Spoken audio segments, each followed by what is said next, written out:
फॉरेस्टची एक बाजू या ऍक्ट मध्ये जरूर आहे. हे जनरली जे आपलं सिव्हिलियन वेलफेअर आहे त्याच्यासाठी हा कायदा आहे, पण त्याच्यामध्ये फॉरेस्टचाही एक भाग आहे. तर ह्या ऍक्ट वरती जाण्याच्या आधी आपल्याला कॉन्स्टिट्यूशन संविधानमध्ये आपल्याला जावं लागेल. तर संविधानच्या डायरेक्टिव्ह प्रिन्सिपल्स मध्ये एक त्यांनी मुद्दा मांडलेला होता की फॉर्मेशन ऑफ विलेज पंचायत. तर या अनुषंगाने 73rd आणि 74th अमेंडमेंट आलं होतं 93 ला. तर 73 अमेंडमेंट द्वारा पंचायती राज चे इन्स्टिट्यूशन्स आहेत जे विलेज पंचायत आहे, मग त्यांच्या पंचायत समिती आणि जिल्हा परिषद असं 3 टायर स्ट्रक्चर उभा केलं होतं. आणि 74th अमेंडमेंट म्युन्सिपालिटीसाठी होता. परंतु हे दोन्हीही जे अमेंडमेंट्स होते ते आपण जे म्हणतो ग्रासरूट डेमोक्रेसी त्याला प्रमोट करण्यासाठी होते. पण भारतामध्ये काही एरिया आहेत त्यांना आपण शेड्युल्ड एरियाज म्हणतो. तर त्या शेड्युल्ड एरियामध्ये हा ऍक्ट हे अमेंडमेंट्स रादर लागू होत नव्हते. त्याच्याकरता पार्लमेंट ऑफ इंडियाने एक नवीन कायदा आणला आणि तो कायदा आहे पेसाचा कायदा, panchayat extension to scheduled areas. म्हणजे ज्याही तरतुदी विलेज पंचायत आणि म्युन्सिपालिटीजना लागत आहेत तर ते आपण इकडे एक्सटेंड केलेत या शेड्युल्ड एरियाज मध्ये. तर डिटेलमध्ये जाण्याच्या आधी शेड्युल्ड एरिया म्हणजे काय हे आपण बघूया. तर शेड्युल्ड एरियाज जनरली जे आपल्या नॉर्थ ईस्टर्न स्टेट्स आहेत ते शेड्युल्ड एरियाज मध्ये मोडतात आणि याच्यामध्ये ट्रायबल पॉप्युलेशन खूप जास्त प्रमाणात आहे. त्याच्यामध्ये दोन शेड्यूल एरियाज आहेत, 5th शेड्यूल आणि 6th शेड्यूल.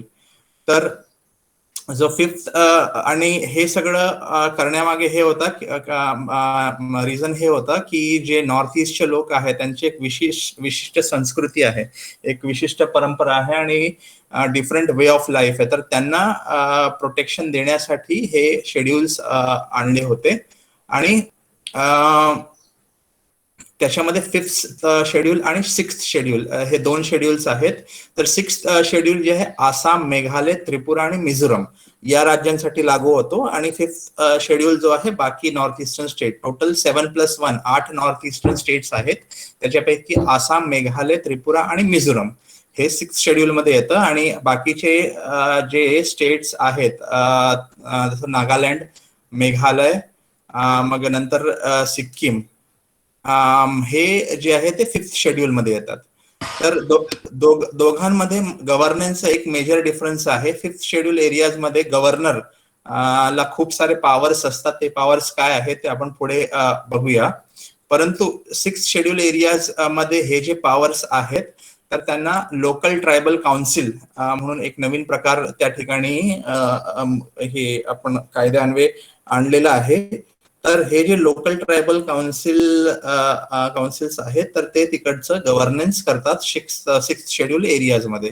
कारण की जे 6th शेड्यूल एरियाज आहेत त्याच्यामध्ये खूप सारे ट्रायबल ग्रुप्स आहे आणि त्या ट्रायबल ग्रुपमध्ये एक कॅटेगरी असते पीटीव्हीजी. पीटीव्हीजी हे आहे प्रिमिटिव्ह ट्रायबल वल्नरेबल ग्रुप्स. तर हा पीव्हीटीजी आहे ते पर्टिक्युलरली वल्नरेबल ट्रायबल ग्रुप्स. तर हे ट्रायबल ग्रुप्सचं कल्चर आणि त्यांचं ट्रेडिशन प्रोटेक्ट करण्यासाठी 6th शेड्यूल मध्ये गव्हर्नरचा जो हिस्सा आहे तो थोडं कमी आणि जे लोकल हिल काउन्सिल्स आहे किंवा ट्रायबल काउन्सिल आहे त्यांच्या मार्फत तिकडे गव्हर्नन्स ला प्राधान्य देण्यात येतं. तर हे पिक्युलियर एरियाज आहेत ज्याच्यामध्ये जे भारताचं मेनलँड आहे त्याच्या व्यतिरिक्त लोक आणि त्यांची परंपरा आहे आणि त्याच्यामुळे स्पेशल कन्सेशन्स आपल्या कॉन्स्टिट्यूशन ऑफ इंडियामध्ये देण्यात आलेले आहेत.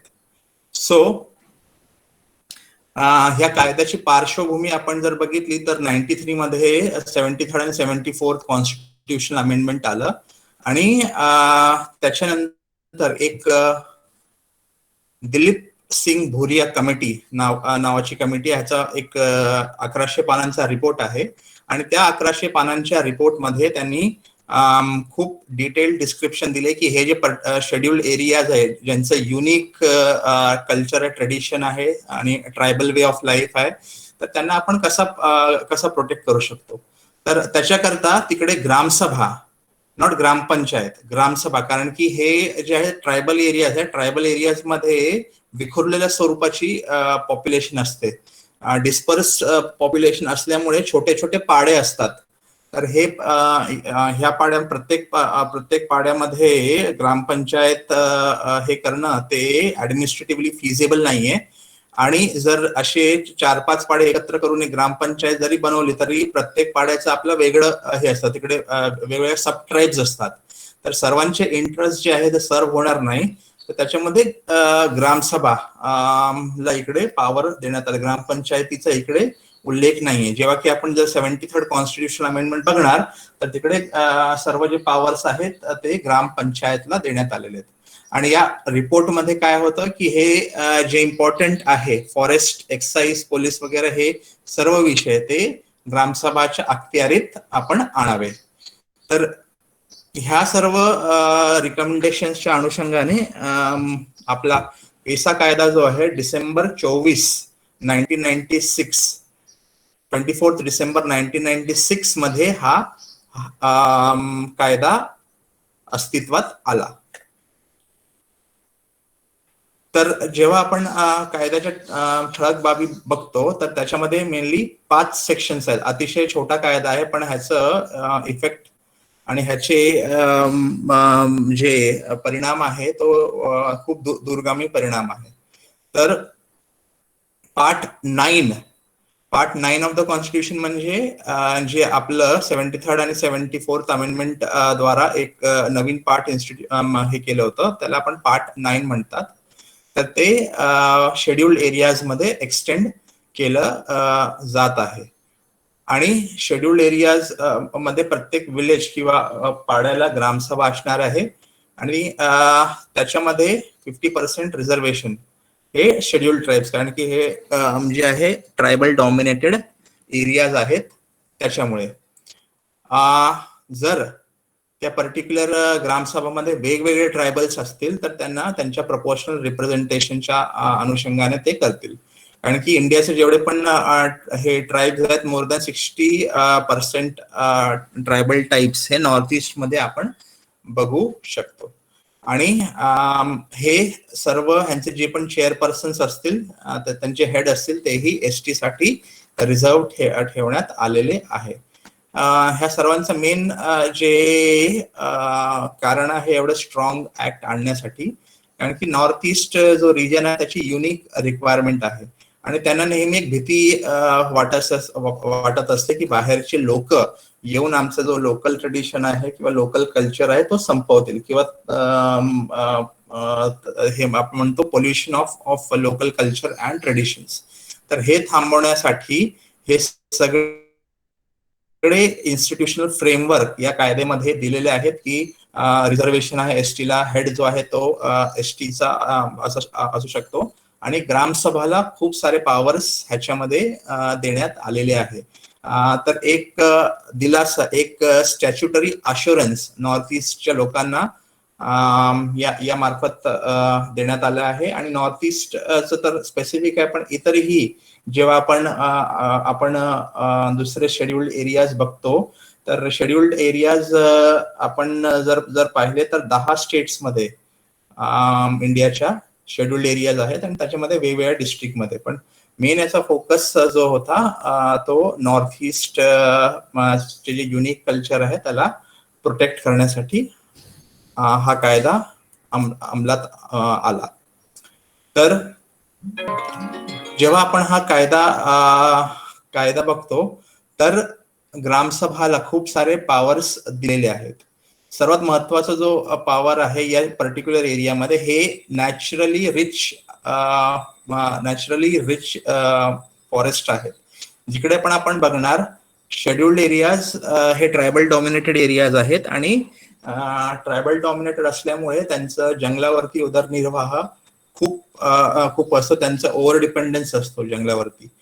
तर त्यांच्यासाठी सर्वात महत्वाची गोष्ट जी आहे ती आहे जमीन.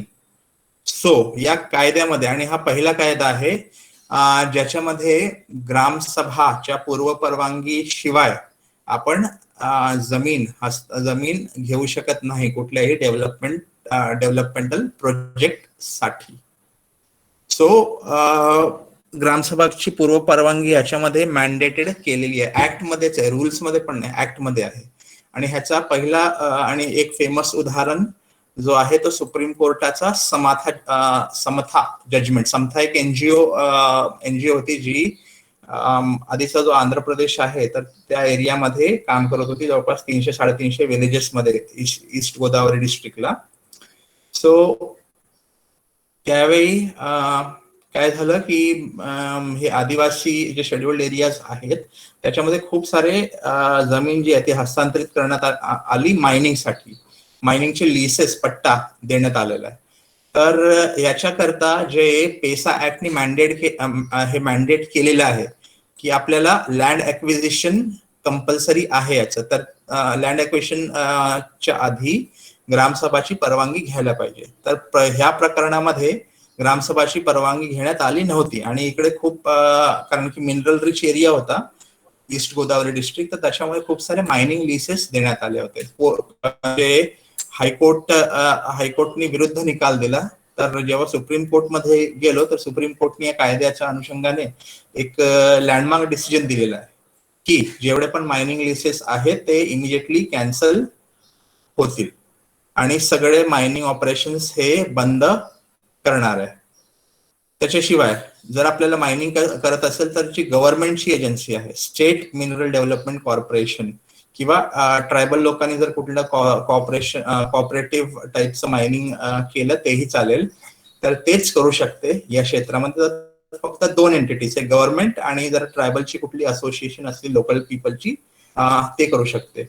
आणि ते पण असंच नाही, त्याला स्टॅच्युटरी क्लिअरन्स जी आपण म्हणतो एफसीए आणि ईपीए अंतर्गत. एफसीए तर आपल्याला माहिती आहे, ईपीए एन्व्हायरमेंटल प्रोटेक्शन ऍक्ट अंतर्गत एक EIA असते, एन्व्हायरमेंट इम्पॅक्ट असेसमेंट, तर तेही या ठिकाणी होणं आवश्यक आहे. आणि panchayat extension to scheduled area ऍक्टचा आधार घेतला तर त्याच्यामध्ये सुप्रीम कोर्टने स्पष्टपणे म्हटलेलं आहे की ग्रामसभाला पूर्ण हक्क आहे आपले कम्युनिटी रिसोर्सेस, म्हणजे जे कॉमनली यूज रिसोर्सेस असतात ते आपण म्हणतो साध्या लँग्वेजमध्ये जल जंगल जमीन, तर त्याला मॅनेजमेंट करण्याचे पूर्ण हक्क पेसा कायद्या अंतर्गत ग्रामसभाला असल्यामुळे ग्रामसभाची पूर्व परवानगी आवश्यक आहे. आणि एक पाऊल पुढे जाऊन ते म्हटले की हे सेल्फ गव्हर्नन्स, आदिवासींचं एक वेगळं आणि युनिक कल्चर असतं, तर ते जे कल्चर आहे तर बाहेरचे लोक येऊन त्याला गव्हर्न करणं योग्य नाहीये. म्हणून हा कायदा आलेला आहे आणि त्याच्यामध्ये सेल्फ गव्हर्नन्स ऑफ आदिवासीज हा बॉटम लाईन आहे. ठीक आहे. सो एक लँडमार्क जजमेंट इंटरनेट वरती आपल्याला भेटून जाईल, वेळ असेल तर आपण जरूर हे पहा.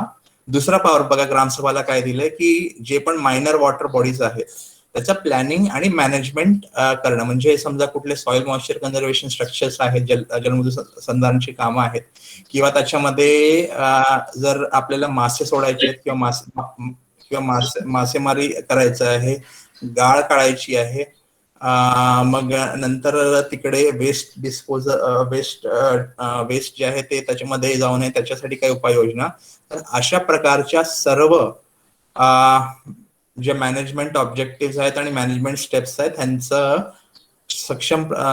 सक्षम जी अथॉरिटी असेल ती ग्रामसभा असेल. त्याच्यानंतर मायनर मिनरल्स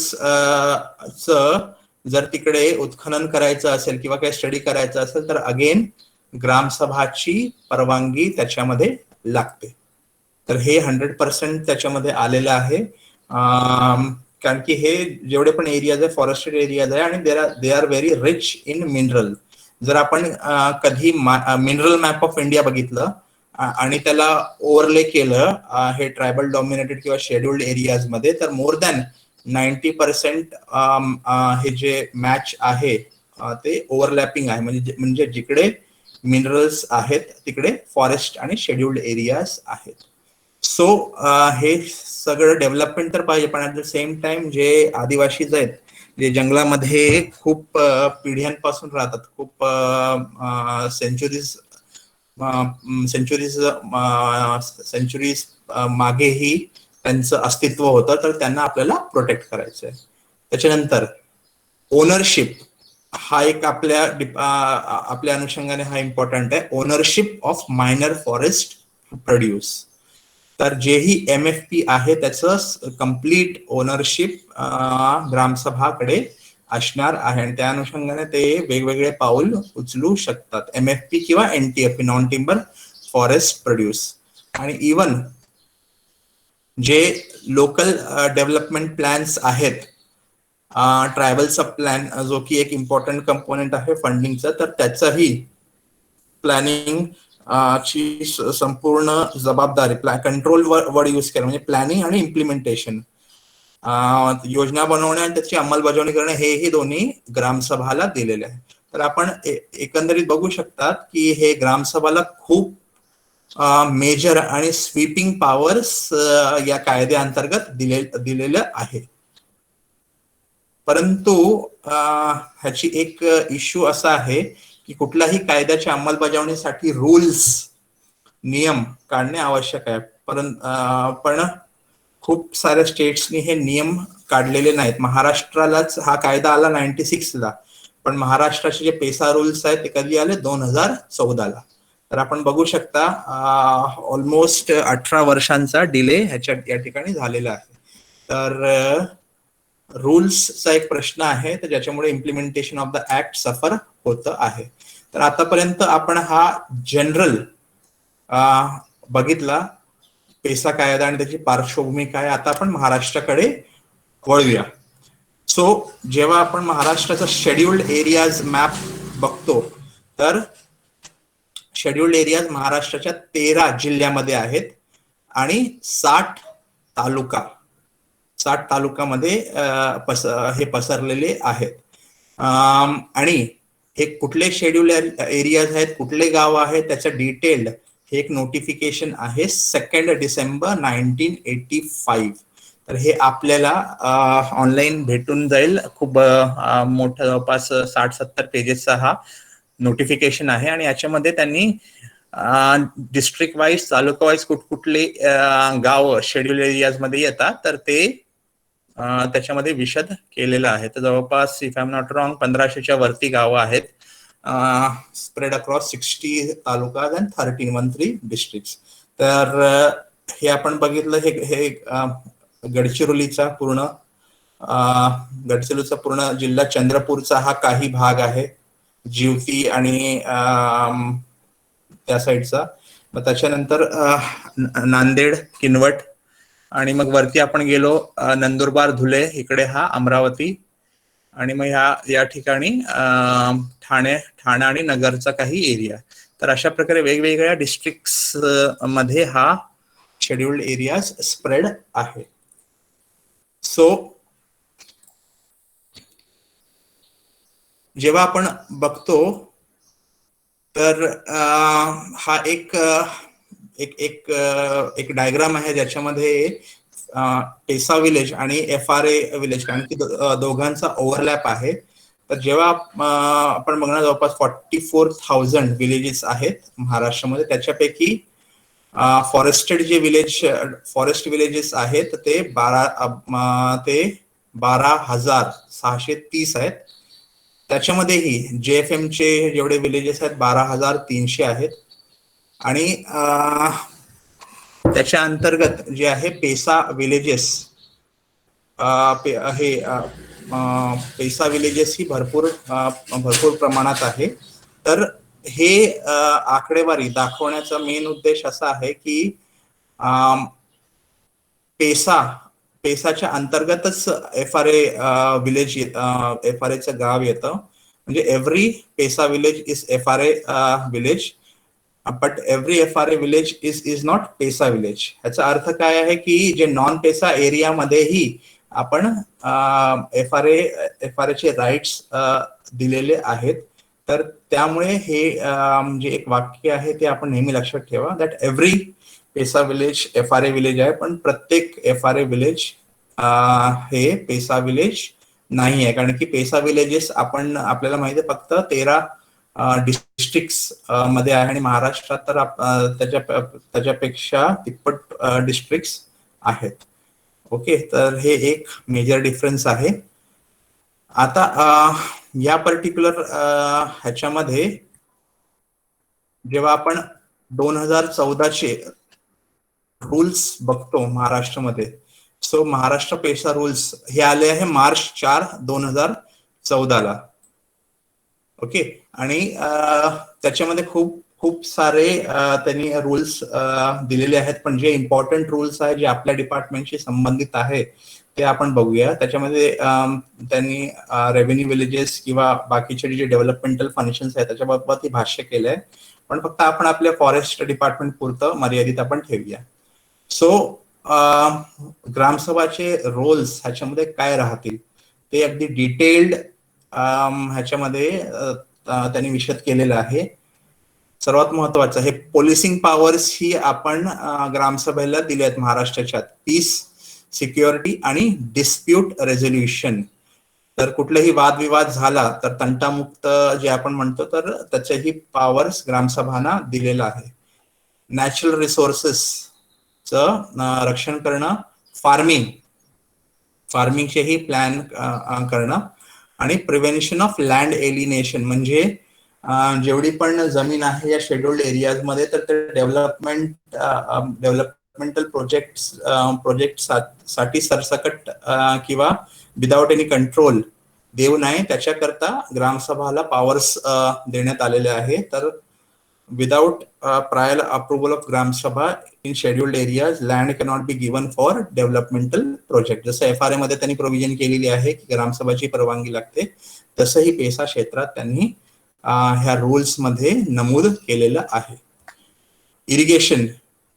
इरिगेशन हा एक्स्ट्रा वर्ड त्यांनी टाकलेला आहे.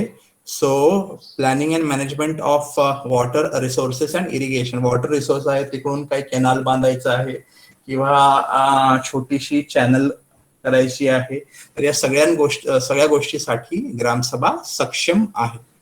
मायनर मिनरल्स ह्याच्यासाठीही प्लॅनिंग ग्रामसभा करू शकते. लेबर फोर्स वगैरे आणि जेही मद्य पदार्थ आहे त्याच्याबाबतही रेग्युलेशन करण्यास शेड्यूल एरियामध्ये ग्रामसभा सक्षम आहे. Minor forest produce control, markets, आणि हा एक महत्वाचा मुद्दा आहे की जे लाभार्थी आहे वेगवेगळ्या शासकीय योजनाचे त्यांना आयडेंटिफाय करणं आणि मग त्या अनुषंगाने प्लॅन्स ड्रॉ करणं. तर प्रत्येक क्षेत्रामध्ये ग्रामसभाला या कायद्याअंतर्गत आणि या रूल्स अंतर्गत खूप पॉवर्स दिलेले आहेत. आणि अशा ज्या शेड्यूल एरियाज मध्ये काय होतं की कर्जबाजारीपणा खूप होतो. सावकारी पद्धतीने पैसे उसणे देतात बोल्या ट्रायबल्सना आणि त्या हेतूच्या खालती त्यांची जी जमीन आहे ती हिसकवून घेतात. तर त्याच्यामुळे हे जे मनी लेंडर्स आहेत, जी सावकारी पद्धत आहे त्याच्यावरतीही ग्रामसभा कंट्रोल करू शकते. तर gram sabha has been given wide ranging powers for total management of scheduled areas. So याच्यामध्ये गव्हर्नमेंट डिपार्टमेंटचा रोल त्यांनी लिमिट करण्याचा प्रयत्न केला आहे. आणि जे आपण म्हणतो ना लोकल ट्रेडिशनल विजडम, जे स्थानिक जे इंटेलिजन्स असतं, स्थानिक स्किल्स असतात, त्यांना वाव देण्यासाठी या ठिकाणी ग्रामसभेला खूप सारे पॉवर्स देण्यात आलेले आहे. पण हे सगळं करण्यासाठी पैसा हवा. तर पैशासाठीही त्यांनी एक मेकॅनिझम डेव्हलप केला आहे आणि हा मेकॅनिझम आहे ग्रामसभा कोश. तो हा जो कोश आहे किंवा हा जो फंड आहे तो ग्रामसभाच्या अखत्यारीत राहणार आहे आणि त्याचे अधिकारी किंवा त्याचं कंपोजिशन काय राहणार हेही दिलेलं आहे. जे महिला मेंबर्स आहेत त्यांनाही इकडे प्राधान्य दिलं आहे. आणि सर्वात महत्वाचं की याच्यामध्ये जोही पैसा येतो तर त्याचा ऑडिट होणं आवश्यक आहे आणि ऑडिट झाल्यानंतर ते ग्रामसभाच्या पुढे ठेवण्यात येतो अंतिम अप्रुव्हलसाठी.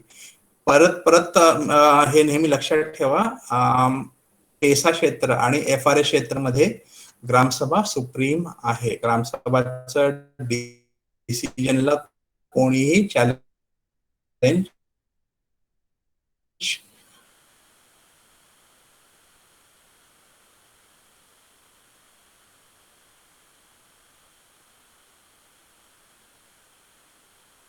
करू शकत. खूप मोठा प्रोजेक्ट होता, 50,000 ते 60,000 कोटीचा इन्व्हेस्टमेंट होता. पण तिकडे FRA अंतर्गत क्षेत्र दिला होता, तर इव्हन सुप्रीम कोर्टमध्ये पर्यंतही हा गेला आणि सुप्रीम कोर्टने पूर्ण प्रोजेक्ट रद्द केला.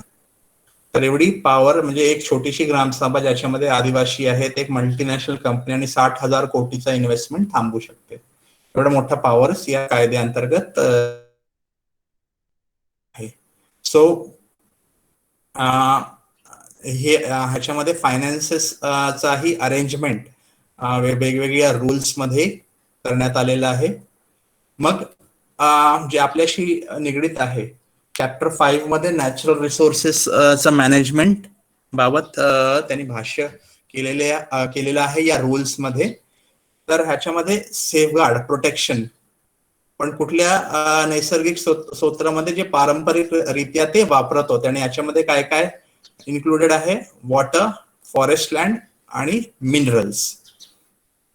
तर हे सगळ्यांवरती जो कंट्रोल आहे तो ग्रामसभाचा राहील त्यांच्या क्षेत्रामध्ये.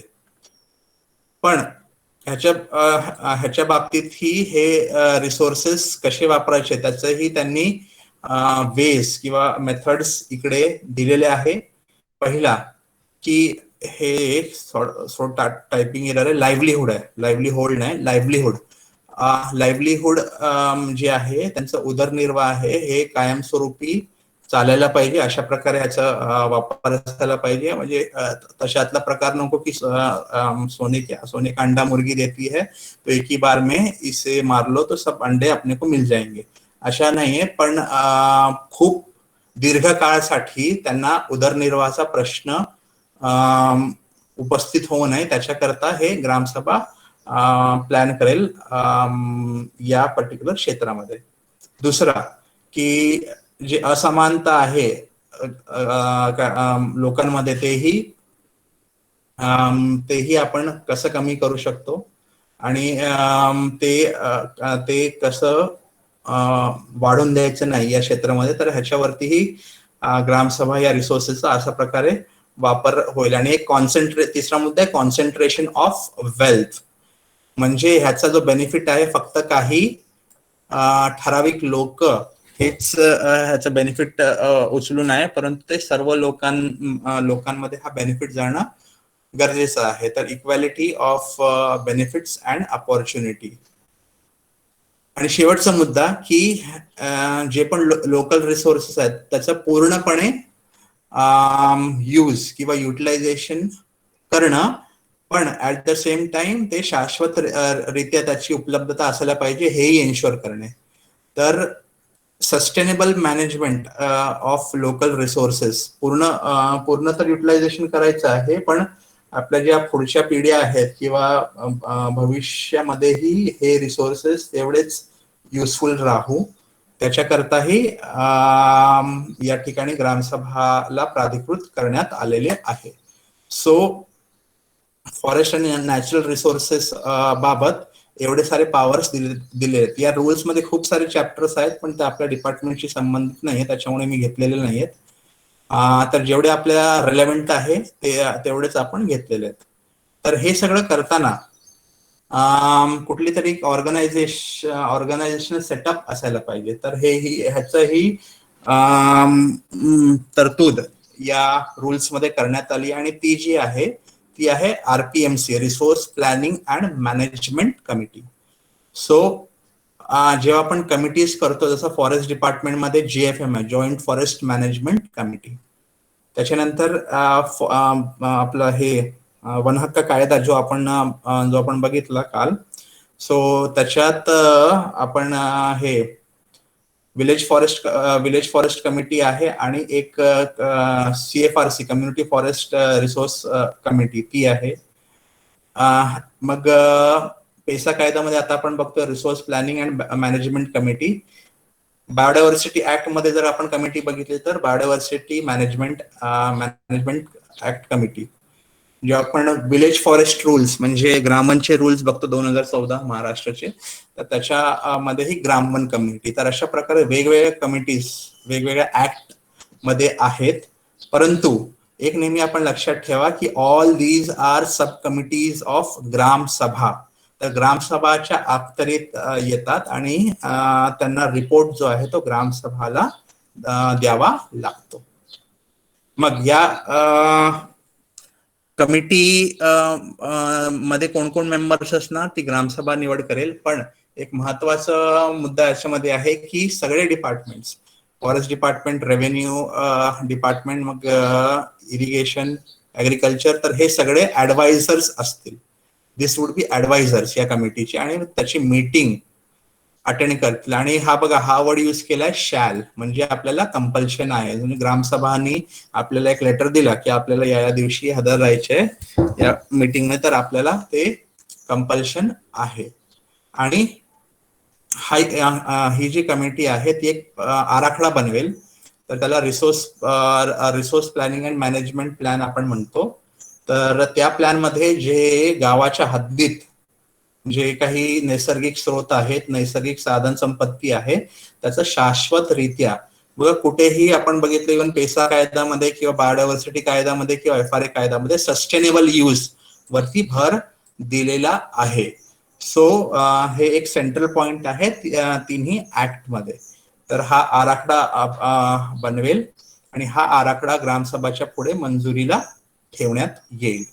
आता ह्याच्यामध्ये एक महत्वाचा मुद्दा आहे. जेव्हा आपण फॉरेस्ट राईट्स ऍक्ट बघितले तर फॉरेस्ट राईट ऍक्ट मध्ये ते जे प्लॅन बनवतात कन्झर्वेशन अँड मॅनेजमेंट प्लॅन, तर त्याच्यामध्ये वर्किंग प्लॅनचे प्रोव्हिजन्स असणं आवश्यक नाही आहे. ते आपले प्रोव्हिजन्स बनवतील आणि मग ते प्रोव्हिजन्स जे आहे त्या प्रोव्हिजन्स अनुसार वर्किंग प्लॅन चेंज होईल, एवढी त्याच्यामध्ये प्रोव्हिजन करण्यात आले होते. पण जेव्हा आपण पेसाचा हा प्लॅन बघतो, resource planning and management plan, तर एक नेहमी लक्षात ठेवा, it is binding to work as per working plan provisions.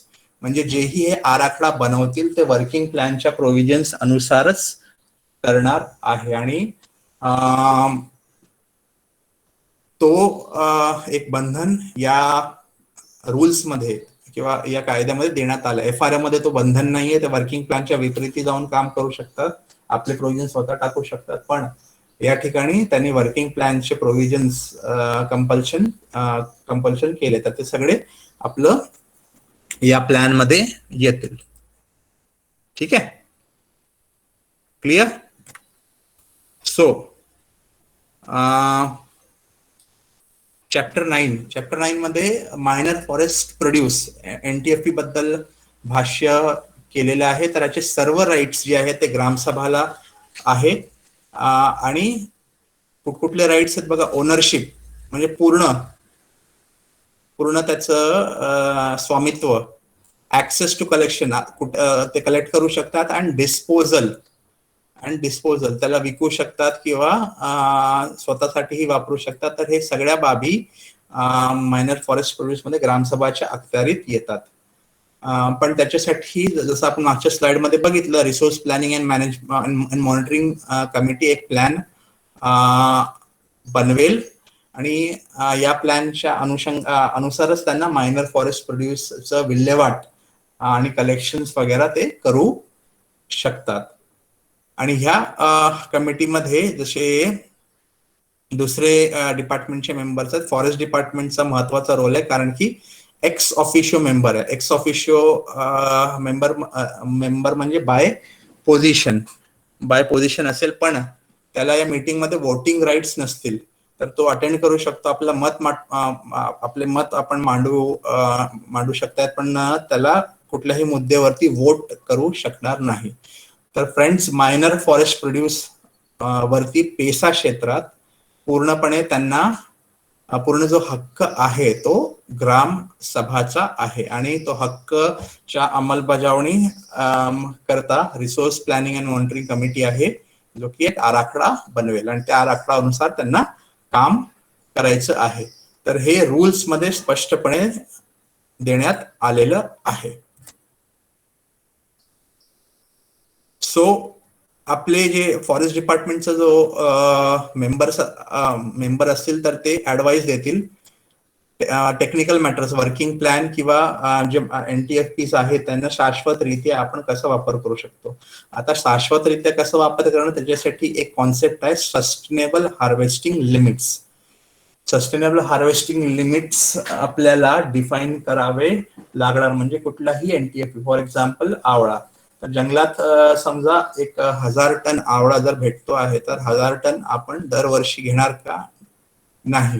1000 ton न घेता त्याला एक लिमिटेड क्वांटिटीमध्ये घेणं अपेक्षित आहे, जेणेकरून दुसरे जे आहे लोकल यूज किंवा वाईल्ड लाईफ यूज करतात आवळ्याला, तर त्यांची ही गरज भागवू शकते. तर हे सस्टेनेबल हार्वेस्टिंग लिमिट जे आहे ते आपल्याला डिफाईन करावी लागते. मॅथमॅटिकल कॅल्क्युलेशन आहे सस्टेनेबल हार्वेस्टिंग लिमिटचा, इंटरनेटवरती फ्रीली अवेलेबल आहे. आणि जे सिल्व्हिकल्चर प्रॅक्टिसेस आहेत, प्लांटेशन आहे किंवा प्लांटेशन मॅनेजमेंट जे आहेत, तर त्याच्यामध्ये हे जे आपल्या स्टँडर्ड डिपार्टमेंटच्या प्रॅक्टिसेस आहेत ते फॉलो होत आहेत की नाही याच्याबाबत ऍडवाइस आपले फॉरेस्ट डिपार्टमेंट देऊ शकतो. आणि महत्वाचा मुद्दा ट्रान्झिट परमिट. तर जसं वन हक्क कायद्यामध्ये ट्रान्झिट परमिटचे सर्व हक्क त्यांना होते ग्रामसभांना, इकडेही सर्व हक्क MFP च्या ट्रान्झिट परमिटसाठी ह्यांना आहे ग्रामसभाला. ओके, पण बऱ्याच ठिकाणी स्पेशली चंद्रपूर आणि गडचिरोलीमध्ये आपणच पेसा क्षेत्रात आपणच TP बुक त्यांना या अनुषंगाने देतो. तर जनरल जे प्रोसिजर आपण विदर्भामध्ये वापरतो पेसा क्षेत्रासाठी, तर हार्वेस्टिंगच्या आधी समजा बांबू कटाई, तर बांबू कटाईच्या आधी पेसा क्षेत्राचा जो बांबू खूप ड्यू आहे त्याच्याबद्दल आपण त्यांना माहिती देतो की एवढ्या क्षेत्र अवेलेबल आहे आणि एवढ्या मधून बांबू निघू शकतो, आणि तो एस्टिमेट आणि त्याचा मॅप वगैरे सर्व डॉक्युमेंट्स आपण त्या ग्रामसभांना देतो. आणि ग्रामसभा सर्व त्याचं इवन मार्किंग आपण करून देतो. ग्रामसभा त्या एरियामध्ये काम करते आणि मग त्याचं इल्ड निघाल्यानंतर ते TP बुक मागते. आणि ह्याचा सर्व जो पैसा आहे फ्रेंड्स, तो ग्रामसभा कोषमध्ये जातो. फॉरेस्ट राईट्स ऍक्ट मध्ये कुठलाही कोष असा त्यांनी डिफाईन नाही केलेला आहे, पण इकडे त्यांनी वेल डिफाईन केलेला आहे ग्रामसभा कोष. आणि ग्रामसभा कोष मध्ये आल्यानंतर त्याचा उपयोग ग्रामसभाच्या मॅन्डेट अनुसार केला जातो. आता हे तर झाले रूल्स. तर रूल्स नंतर ही नेक्स्ट स्टेप येतं नोटिफिकेशन आणि ते GRs आहेत. काय होतं कधी कधी की रूल्स मध्ये काही गॅप्स राहून जातात. ओके, तर त्या गॅप्स फुलफिल करण्यासाठी किंवा काही कन्फ्युजन असतो रूल्स मध्ये, तर हे कन्फ्युजन हटवण्यासाठी आणि जे गॅप फिलिंगसाठी आपण GRs किंवा नोटिफिकेशन इश्यू करतो. तर त्याच्यामध्ये काही इम्पॉर्टंट नोटिफिकेशन जे आहेत ते आपण बघूया. सर्वात महत्वाचा आहे हा वाला मार्च 4, 2014चा महाराष्ट्र ग्रामपंचायत ऍक्ट मध्ये त्यांनी चेंजेस केलेले आहेत. सिमिलरली ऑगस्ट 19 मध्ये Maharashtra MFP act, minor forest produce act आणि इंडियन फॉरेस्ट ऍक्ट हे मॉडिफाय केलेलं आहे. तर इंडियन फॉरेस्ट ऍक्ट मध्ये काय मॉडिफिकेशन केलंय की आपण जो बांबू केन्स वगैरे जो डेफिनेशन आहे तो पूर्णपणे ड्रॉप केलेला आहे महाराष्ट्राच्या शेड्युल्ड एरियाज मध्ये. तर हे नोटिफिकेशन ऑनरेबल गव्हर्नर च्या ऑफिस कडून काढण्यात आलं होतं. ते आपण थोडं पुढे बघूया गव्हर्नरचे काय पॉवर्स आहेत. पण आपलं मायनर फॉरेस्ट प्रोड्यूस ऍक्ट आणि इंडियन फॉरेस्ट ऍक्ट मध्ये सुधारणा करण्यात आलेली आहे. त्याच्यानंतर हे जे तेंदू आणि आपटा असतात जे मेन मायनर फॉरेस्ट प्रोड्यूस असतात, तर त्याचं कलेक्शन आणि विल्हेवाट कशी लावायची त्याच्याकरता 2015 मध्ये GR आला होता. गिरिराज साहेब तेव्हा हे होते सेक्रेटरी, तर त्यांनी हा GR काढला होता. त्याच्यानंतर जे पेसा एरियाज आहेत तर तिकडे ही अंमलबजावणी योग्यरित्या होते आहे की नाही, किंवा त्याचे जे फीडबॅक आहे, मॉनिटरिंग आहे, तेही प्रॉपरली होणं आवश्यक आहे. आणि हे जे आहे ते बॅकवर्ड एरियाज आहेत, तर बॅकवर्ड एरियाज मध्ये कायद्याबाबतचं ज्ञान किंवा कायद्याबाबतचा अवेअरनेस, त्याच्या काय तरतुदी आहेत खूप लोकांना माहीत नाही आहेत. तर त्याच्याकरता गव्हर्नमेंटनी एक GR काढलेला आहे की प्रत्येक पेसा नाही, एक ग्रामसभा मोबिलायझर जिल्हा आणि तालुका लेवलवरती ते ठेवणार आहे. तर त्याचं हेच काम आहे की ह्या कायद्याच्या ज्या तरतुदी आहेत त्याच्याबाबत अवेअरनेस क्रिएशन आणि हे क्लेम्स वगैरे हे करणे, पेपर वर्क करणे, आणि या कायद्याच्या ज्या फायदे आहेत तर ते फायदे स्थानिक लोकांपर्यंत, स्थानिक आदिवासी लोकांपर्यंत कसा आपण पाठवू शकतो, तर ह्याचं काम हा मोबिलायझर बघेल. आपल्या माहितीसाठी अजून सांगतो की मंत्रालयामध्ये एक पेसा सेल त्यांनी बनवलेला आहे, त्याचाही GR आहे. तर हा पेसा सेल मॉनिटर करतो या पेसा ऍक्टच्या अंमलबजावणी बाबत. ठीक आहे, तर हे इम्पॉर्टंट GRs किंवा नोटिफिकेशन्स आहेत. आता एक आणखीन महत्वाचा मुद्दा याच्यामध्ये आहे गव्हर्नर्स पॉवर्स. सो सुरुवातीच्या स्लाइड मध्ये जर आपल्याला आठवतं तर आपण बघितलं होतं की 5th शेड्यूल एरियाज जे आहेत, तर 5th शेड्यूल एरियाज मध्ये कोणाचा माईक ऑन आहे प्लीज ऑफ करून घ्या. 5th शेड्यूल एरियाज मध्ये महामहिम राज्यपाल यांना खूप पॉवर्स संविधानामध्ये दिलेले आहेत. आता हे पॉवर्स काय आहेत की ह्या पर्टिक्युलर शेड्यूल्ड एरियाज मध्ये ते कुठल्याही केंद्राचा किंवा राज्याचा कायदा बदलू शकतात. परत सांगतो, शेड्यूल्ड एरियाज मध्ये महामहिम राज्यपाल आपल्या पॉवर्स यूज करून कुठलाही केंद्राचा कायदा किंवा राज्याचा कायदा बदलू शकतात किंवा त्याच्यामध्ये चेंजेस करू शकतात. तर एवढी मोठी पॉवर या 5th शेड्यूल एरियाज मध्ये ऑनरेबल गव्हर्नरना दिलेली आहे. आणि आपल्या माहितीसाठी महाराष्ट्र एक असा राज्य आहे की इकडे हे पॉवर्स पूर्णपणे युटिलाइज करण्यात आले. इतर राज्यात जिकडे शेड्यूल्ड एरियाज आहेत एवढे व्यापक पॉवर्स यूज नाही केलेत, पण महाराष्ट्र एक युनिक केस आहे त्यामध्ये. तर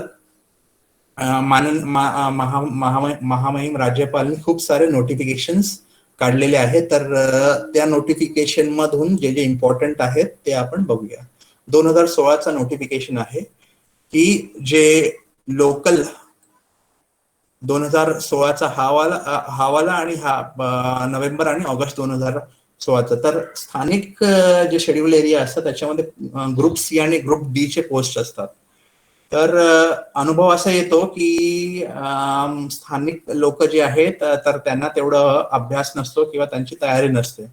तर एक्झाम्स मध्ये जे आहे ते सिलेक्ट होऊ शकत आणि बाहेरचे लोक येतात तर ते स्थानिक कल्चरशी त्यांचं काही जास्त नातं नसतं. आणि असंही अनुभव आलेले आहे की ते तिकडे रिमोट एरिया असल्यामुळे आपली सेवा जी आहे योग्य प्रमाणे बजावत नाही आहे. तर हे सगळं ना हो तर त्याच्याकरता ऑनरेबल गव्हर्नरनी हे काढलंय की जसे ग्रुप C आणि ग्रुप D चे काही पद, जसं कुक आहे, लॅब अटेंडंट, कामठी आहे किंवा पोलीस पाटील आहे. तर शेड्यूल्ड एरियाज मध्ये लोकल शेड्यूल्ड ट्राईब कॅन्डिडेट साठी ती जागा राखीव राहणार आहे. लोकल शेड्यूल्ड ट्राईब एरियासाठी लोकल शेड्यूल्ड ट्राईब कॅन्डिडेट साठी या जागा राखीव असणार, ग्रुप C आणि ग्रुप D. तर वेगवेगळ्या पोस्ट आयडेंटिफाय केले, त्याच्यामध्ये आपली एक पोस्ट फॉरेस्ट गार्डची ही आहे. तर जेव्हा आपण फॉरेस्ट गार्डचा रिक्रुटमेंट करतो तर दोन वेगवेगळ्या याद्या आपण तयार करतो, एक पेसा क्षेत्रासाठी, एक बगैर पेसा क्षेत्रासाठी. तर याच्या मागे उद्देश असा आहे की स्थानिक लोकांना जर हे ठेवलं तर ते लोकल परिस्थिती चांगल्या प्रकारे त्यांना माहीत असते आणि ते चांगल्या प्रकारे आपली सेवा देऊ शकतात. त्याच्यामध्ये 2016 ऑक्टोबरचा त्याच्यामध्ये Maharashtra minor forest produce act आणि रेग्युलेशन ऑफ ट्रेड ऍक्टचंही अमेंडमेंट केलंय. तर याच्यामध्ये ग्रामसभाला पॉवर्स दिलेले आहेत टीपी इश्यू करण्यासाठी. नॅशनल फूड सिक्युरिटी ऍक्ट जे प्रत्येक बीपीएल फॅमिलीला एक ठराविक अन्न देतो. If not wrong 3 kgs of wheat and 2 kgs of rice, जे मला आठवण आहे. तर हे त्याचं मॉडिफिकेशन केलेलं आहे. महाराष्ट्र विलेज पंचायती ग्रामपंचायतचा कायदा त्याचंही मॉडिफिकेशन केलं आणि जे महाराष्ट्र लँड रेव्हेन्यू कोड आहे त्याच्यामध्येही खूप सारं सुधारणा केलेली आहे. तर आपण बघू शकता की land revenue code, national food security act, मग लोकल ज्या ग्रुप सी आणि ग्रुप डीच्या पोस्टच्या भरतीचा आहे फॉरेस्ट ऍक्ट. तर या सर्व कायद्यामध्ये महामहिम राज्यपाल यांनी आपले पॉवर्स यूज करून बदल केलेला आहे, जेणेकरून स्थानिक जे लोक आहेत, जे शेड्युल्ड ट्राईब्स आहेत, ट्रायबल डॉमिनंट पॉप्युलेशन, त्यांना फायदा पोचावा. तो कॉन्स्टिट्यूशन मध्ये तरतूद आहे, पण याचा मूर्तिमंत उदाहरण जे आहे ते महाराष्ट्र आहे. सो मॅक्सिमम चेंजेस आपल्या राज्यामध्ये केलेले आहेत. शेवटचा मुद्दा, पेसाचे जे प्रिव्हियस इयर्सचे क्वेश्चन आहेत अतिशय सिंपल आहेत. 19 मध्ये पेसाचे provisions with respect to minor forest produce, तर त्याच्यामध्ये काही नाहीये, फक्त एकच वर्ड आहे, ओनरशिप. पेसाच्या कायद्यामध्ये आपण बघितलं, ownership of minor forest produce shall rest with gram sabha. तर हा त्याचा उत्तर आहे. सेम प्रश्न दोघे वर्ष त्यांनी आलेला आहे. Name that has been enacted to give effect with respect to minor forest produce. तर हेही एक फिल इन द ब्लँक सारखं आहे. तर छोटे क्वेश्चन्स आहेत त्याच्यामध्ये, बट कायद्याच्या ज्या तरतुदी आहेत आणि कायद्याची व्याप्ती आहे ती खूप महत्वाची आहे. आणि दिस ऍक्ट विल रिमेन. सो ह्या ऍक्टच्या ज्या तरतुदी आहेत आणि महाराष्ट्र पेशा रूल्स 2014 त्याचा आपण त्याचं वेगवेगळं वाचन करा आणि त्याला आत्मसात करा. हे 2 महत्वाचे कायदे आहेत, पेसा आणि FRA. त्याचा आपलं पूर्णपणे अभ्यास होणं अपेक्षित आणि गरजेचंही आहे. तो त्या दृष्टीने आपण आज पेसा बाबत बघितलं. So here I end.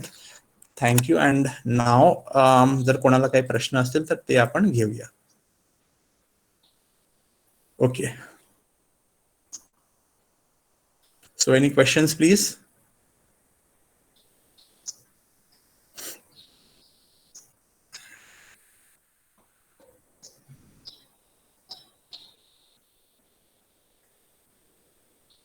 Hello, कोणाचे काही प्रश्न आहेत का? हॅलो, नमस्कार सर. हा, नमस्कार, सांगा. सर, आपण म्हणालात की प्रत्येक पेसा एरियामध्ये FRA लागू होईलच असं. प्रत्येक पेसा एरिया हा FRA एरिया असेल, परंतु प्रत्येक FRA एरिया हा पेसा एरिया नसेल. बरोबर. हा, म्हणजे पेसा एरियामध्ये जे काम आहे डिपार्टमेंटच्या वर्किंग प्लॅन नुसार ते पॅरलल काम चालतं, पण FRA तसं काम करेलच असं नाहीये. पण जर जो एरिया FRA चा पण आहे आणि पेसाचा पण आहे, अशा वेळेस कोण ओव्हररूल होईल? हो, तर हा एक कायद्याचा आपण म्हणतो ग्रे एरिया आहे. तर ह्याच्या करता सक्षम जी एक एजन्सी आहे ते माझ्या मते ग्रामसभा आहे. कारण की दोघं कायदे FRA आणि पेसा याच्यामध्ये ग्रामसभाला पॉवर दिले, तर ग्रामसभाच्या ठरावानुसार की पेसाची कमिटी करेल की FRA ची कमिटी करेल, तर हा एक प्रॅक्टिकल वे आउट आहे. नाहीतर दोघांचं जे अंतर्द्वंद आहे ते कंटिन्यू राहील. तर ग्रामसभा शुड टेक अ डिसिजन की कारण की रिसोर्स सेम आहे, तर रिसोर्स सेम असल्याने 2 वेगवेगळ्या कमिटीची काही गरज नाहीये. तर ग्रामसभाचा एक ठराव घेतला की पेसा कमिटी काम करेल किंवा FRA कमिटी काम करेल, मग तोच वे आउट आहे ह्याच्यामध्ये. ठीक आहे ना. म्हणजे याच्यामध्ये फॉरेस्ट डिपार्टमेंट काहीच इंटरफेअर करून म्हणजे किंवा गायडन्स पण करू शकत नाही किंवा त्यांना म्हणजे आपण वर्किंग प्लॅन नुसार हे काम करू शकता असं पण आपण त्यांना म्हणू शकत नाही कसं? नाही बघा, दोघा कायद्यामध्ये जी पॉवर्स दिलेली आहे ती ग्रामसभाला दिलेली आहे. आपला रोल ह्याच्यामध्ये आहे की जेव्हा ते प्लॅन बनतं तर ते प्लॅन मध्ये वर्किंग प्लॅनच्या प्रोव्हिजन्स आपण कसे टाकू शकतो ते इम्पॉर्टंट आहे. तर आपला रोल जे आहे ते प्लॅनिंग मध्ये जास्त येतो. तर अल्टिमेट डिपार्टमेंटचा मॅन्डेट हे आहे की sustainable management of forest resources, त्याच्याकरता वर्किंग प्लॅनचं फॉलो व्हायला पाहिजे. आणि तो वर्किंग प्लॅनचे प्रोव्हिजन्स ह्या जो FRA चा प्लॅन असो किंवा पेसाचा प्लॅन असो त्याच्यामध्ये येणं आवश्यक आहे. Thank you sir. ठीक आहे ना. Thank you sir. Okay, thank you sir. आपण काय म्हणत होते सर? नाही, I agree with you. Sir, जेव्हा पेसा आणि FRA चा वाद होईल तर PESA will be overriding it as it is implemented through gram sabha. तो ग्रामसभा पूर्ण वेटेज जो देईल तर तो पेसा करता देईल. It has happened in many cases in case of tendu. काही गावांमध्ये पेसानी ठरवलेलं होतं की कसं करणार वगैरे आणि कॉन्ट्रॅक्टर वगैरे त्यांनी निश्चित केले होते. पण तिथेच मग काही जे FRAच्या समित्या होत्या त्यांनी हे केलं. तर दिस केस हॅड अरायझन इन यवतमाळ डिस्ट्रिक्ट आणि तिथे शेवटी मग कलेक्टरला निर्णय द्यावा लागला की PESA will override. So just a clarification. Yes sir.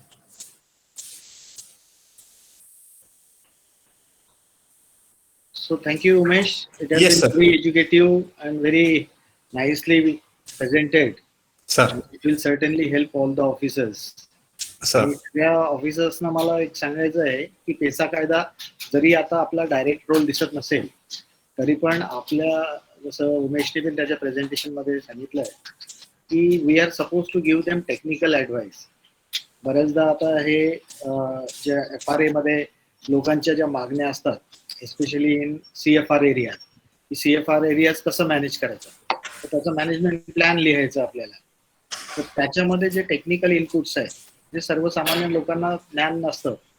जसं आपण एवढं फॉरेस्ट्रीचं शिकल्यानंतर आपल्याला जे काही टेक्निकल नॉलेज आहे त्याचं डायरेक्ट इनपुट्स आपण या कायद्यामार्फत आणि जर कुठला कॉन्फ्लिक्ट आला जसं तेंदूचं मी उदाहरण दिलं त्यावेळी त्या DCF अवर्णा होत्या पांढरकवड्याला, त्यांनी कलेक्टरला बरंचसं एज्युकेट केलं because she knew this act. तो माझी सगळ्यांना विनंती आहे की पेसा कायदा हा राहणारच आहे, पुढे पण चालूच राहणार आहे आणि पुढे आपल्याला नेहमी त्यांच्यासोबत संबंध येणार आहे. तर जरी हा परीक्षेच्या दृष्टीने 5 मार्काचा असेल तरी पण बाकी तुमच्या सर्व्हिसच्या दृष्टीने फार महत्वाचा कायदा आहे. तर तो आपण अजून वाचू शकता चांगल्या पद्धतीने आणि जर आवश्यकता असली तर Umesh is there, he will answer all your questions. Yes sir, definitely. Sir, ह्याच्यामध्ये एक थोडंसं ऍड करू इच्छितो. गडचिरोली आणि चंद्रपूरमध्ये काम जेव्हा केलं तर एक अनुभव असा आला की FRA आणि स्पेशली FRA मध्ये की आमचं त्याच्यामध्ये काही रोल नाही किंवा आम्हाला त्याच्याशी काही घेणं देणं नाही, अशा प्रकारचं एक ऍटिट्यूड एकंदरीत दिसला. तर अशा प्रकारचा ऍटिट्यूड मला तर योग्य वाटत नाही, कारण की हा कायदा जो आहे तो पार्लमेंटनी पास केलेला आहे. हे दोन्ही FRA आणि पेसा तर हे सेंट्रल गव्हर्नमेंटचे ऍक्ट्स आहेत आणि दुसरी तर आपल्याला फॉलो करायचे आहे. दुसरी गोष्ट, जे रिसोर्स आहे ते फॉरेस्ट चे रिसोर्स आहेत. तिसरी गोष्ट, दोन्ही कायद्यामध्ये भर जो दिलेला आहे तो sustainable management of forest resources वरती भर दिलेला आहे आणि लोकल पार्टिसिपेशन. आपला या दोघां कायद्यामध्ये असाच एवढंच फक्त रोल आहे की हे जे फॉरेस्ट आहे ते योग्यरित्या मॅनेज होते की नाही, सायंटिफिक प्रिन्सिपल्सच्या हिशोबाने हे मॅनेजमेंट होत आहे की नाही आणि त्या अनुषंगाने स्थानिक लोकांना ह्यांचे बेनिफिट्स भेटत आहेत की नाही. तर एवढंच आपल्याला बघायचं आणि त्याच्यासाठी दोघांमध्ये प्लॅनिंग स्टेजवरती आपलं इंटरव्हेन्शन आणि ऍक्टिव्ह इंटरव्हेन्शन होणं गरजेचं आहे. त्याच्याशिवाय, कारण की एकदा प्लॅन बनला आणि ग्रामसभाने अप्रूव्ह केलं so they have to follow it. मग जर प्लॅन नसेल तर मग कुठल्या बेसिसवरती करणार, तर ह्याच्याबाबत संभ्रम निर्माण होईल. तर हा संभ्रम निर्माण झाला की हे जे वेस्टेड इंटरेस्ट आहे ते ओव्हरटेक करतात. तर त्याच्यामुळे आपला पहिला फोकस जो असायला पाहिजे कुठलाही पेसा किंवा FRA एरियामध्ये, हे प्लॅन बनणं आणि हे प्लॅन चांगल्यारीत्या बनणं, जेणेकरून दोन्ही साध्य होतील. सस्टेनेबल मॅनेजमेंट फॉरेस्ट रिसोर्सेसचे आणि at the same time livelihood लोकांचा अफेक्ट होणार नाही. तर या दोघांच्या दृष्टीने जर आपण ऍक्टिव्ह पार्टिसिपेशन घेतलं तर निश्चितच विन विन सिच्युएशन राहील लोकांसाठी पण आणि जंगलांसाठी पण. ठीक. हॅलो, हा बोला. सर नमस्कार सर. नमस्कार सर जशी FRA ची कमिटी आहे ग्रामपंचायत लेवलला, तर तशी ते पेसा कायद्याची कमिटी आहे का सर तशी? आता आपण याच्यामध्ये तर काही सांगितलेलं नाही. आपण जर बघितलं तर ह्याच्यामध्ये resource planning and management committee हा शब्द मी टाकला होता. हा 2014 चे जे महाराष्ट्र पेसा रूल्स आहे त्याच्यामध्ये आहे. तर तिकडे FRA मध्ये CFR कमिटी आहे आणि इकडे resource planning and management committee दोघांमध्येच आहे. ग्रामसभाच्या अंतर्गत येतं, पण फक्त नाव वेगळं आहे आणि प्लॅनचं नाव वेगळं आहे. बाकी जे ऑब्जेक्टिव्ह दोघांचे सेम आहेत. जसं FRA कमिटीमध्ये आपला फॉरेस्ट डिपार्टमेंटचा कोणच माणूस नाही, म्हणजे खालचा फॉरेस्ट गार्ड किंवा फॉरेस्टर नाही. तसं पेसा कमिटी आता जी सांगितलं तुम्ही मॅनेजमेंट अँड रिसोर्स कमिटी, तर त्याच्यामध्ये आपला कोण आहे का सदस्य किंवा काही?